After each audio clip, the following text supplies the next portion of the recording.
இதில் வந்து மேலே கார்னிஷிங்காக நம்ம மல்லித்தலை போட்டால் சூப்பராக இருக்கும்.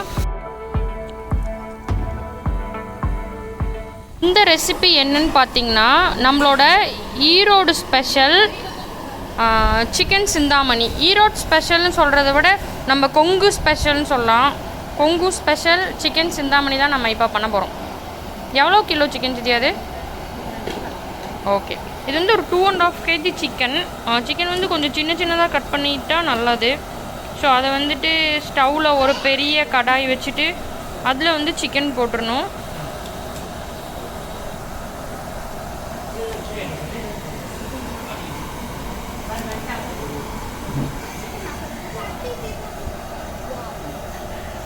நம்ம வந்து யூஸ்வலாக சிக்கன் மேலே போடுற மஞ்சள் தூள், அப்புறம் அதுக்கு தேவையான உப்பு. இப்போ வந்து இதில் வந்து மிளகா பொடி ஆட் பண்ணுறாங்க.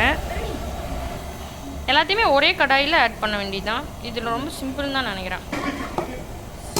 இதை வந்து நல்லா பரட்டிக்க வேண்டியதுதான். இதில் வந்து நம்ம வாட்டர் ஆட் பண்ண வேண்டாம். ஏன்னு பார்த்தீங்கன்னா ஒரு 5 minutes வந்து கடாயில் இருந்துச்சுன்னா தண்ணி, அதில் இருக்கிற தண்ணி எல்லாமே வெளியே வந்துடும். ஒரு 5 minutesக்கு அப்புறம் நம்ம வந்து தண்ணி இதில் ஆட் பண்ணிக்கலாம்.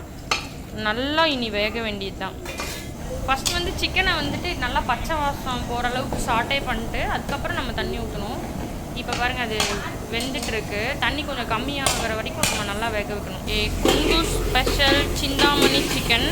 இப்போ இந்த தண்ணியெல்லாம் வந்து குறைஞ்சிருச்சு.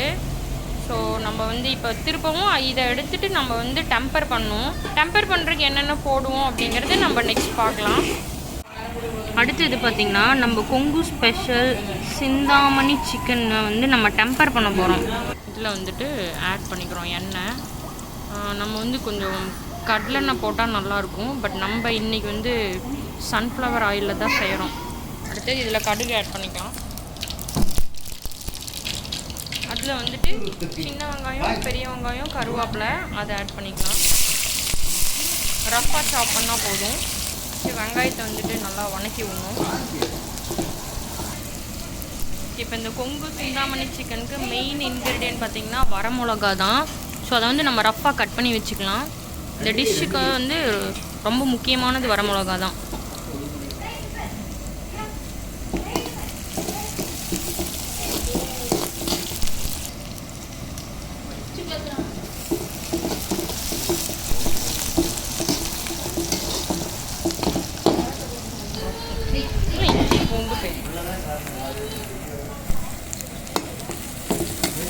இஞ்சி பூண்டை ரஃப்பாக சாப் பண்ணி ஆட் பண்ணிவிட்டு நல்லா டாஸ் பண்ணி விடலாம். இதில் வந்து வெங்காயத்துக்கான உப்பு நம்ம ஆட் பண்ணிக்கலாம். ஆல்ரெடி பார்த்திங்கன்னா அந்த சிக்கனுக்கு நம்ம உப்பு ஆட் பண்ணி வேக வச்சாச்சு. ஸோ ஆனியனுக்கு மட்டும் இப்போ உப்பு போட்டு நல்லா டாஸ் பண்ணுறோம். ஓகே, இப்போ நம்ம வேக வச்ச சிக்கன் இருக்கு இல்லையா, அதை வந்து இதில் ஆட் பண்ணிடுறோம். ஆல்மோஸ்ட் இந்த ரெசிபி டன். ஆக்சுவலாக வரமிளகா காரம் இருக்குது இல்லையா, அதை நம்ம வந்து சூப் பண்ணும்போது என் மூக்குள்ளெல்லாம் போதும். பார்க்கவே வந்து டெம்ப்டிங்காக இருக்கும். நம்மளோட கொங்கு நாடு ஸ்பெஷல் சிக்கன் சிந்தாமணி வந்து ரெடி ஆயிடுச்சு. ஸோ சிம்பிளான ஒரு சிக்கன் ரெசிபி குயிக்காக நம்ம வந்து செஞ்சிடலாம் வீட்டில். ஸோ இது அவ்வளோதான். இதில் வந்து மேலே கார்னிஷிங்காக நம்ம மல்லித்தலை போட்டால் சூப்பராக இருக்கும். ஓகே, அவ்வளோதான், நம்ம இறக்கிடலாம். சிக்கன் சிந்தாமணியை நம்ம வந்து கார்னிஷ் பண்ணுறோம். பாருங்கள், அப்படியே பார்த்தா ஒரு டெம்ப்டிங்காக இருக்கு இல்லையா. அது மேலே அப்படியே மல்லித்தலையை தூவிட்டு அதை அப்படியே எடுத்து இலையில போட்டுட்டு ஒயிட் ரைஸ் போட்டுட்டு சாப்பிட்டோம்னா செம்மையாக இருக்கும். ஸோ எல்லாருமே ட்ரை பண்ணி பாருங்கள். நம்ம கொங்கு நாடு ஸ்பெஷல் சிந்தாமணி செம்மையாக இருக்கும். நல்லா இருந்துச்சுன்னா எனக்கு கமெண்ட் பண்ணுங்கள். தேங்க்ஸ் ஃபார் வாட்சிங். பாய்.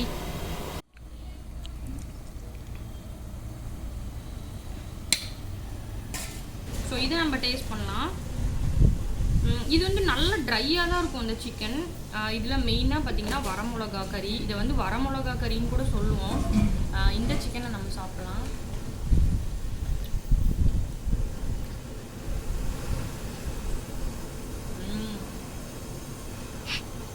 இது வந்து நம்ம வீட்டில் நிறையா டைம் சமைச்சிருக்கோம். ஸோ எப்போ சமைச்சாலுமே வந்து மிச்சம் ஆகாது, காலி பண்ணிடுவோம். அந்தளவுக்கு வந்து எங்களுக்கு ரொம்ப ரொம்ப ஸ்பெஷலான சிக்கன். குயிக் ரெசிபின்னு கூட சொல்லலாம். இதில் வந்து இந்த சின்ன வெங்காயம் போட்டிருக்கோம் இல்லையா, அந்த ஃப்ளேவர் வந்து அது ரொம்ப நல்லதும் கூட உடம்புக்கு. சூப்பராக இருக்குது. நீங்களும் ட்ரை பண்ணி பாருங்கள். பிடிச்சிருந்தா என்னோட சேனல் சப்ஸ்கிரைப் பண்ணுங்கள், லைக் பண்ணுங்கள். தேங்க்ஸ் ஃபார் வாட்சிங். பை.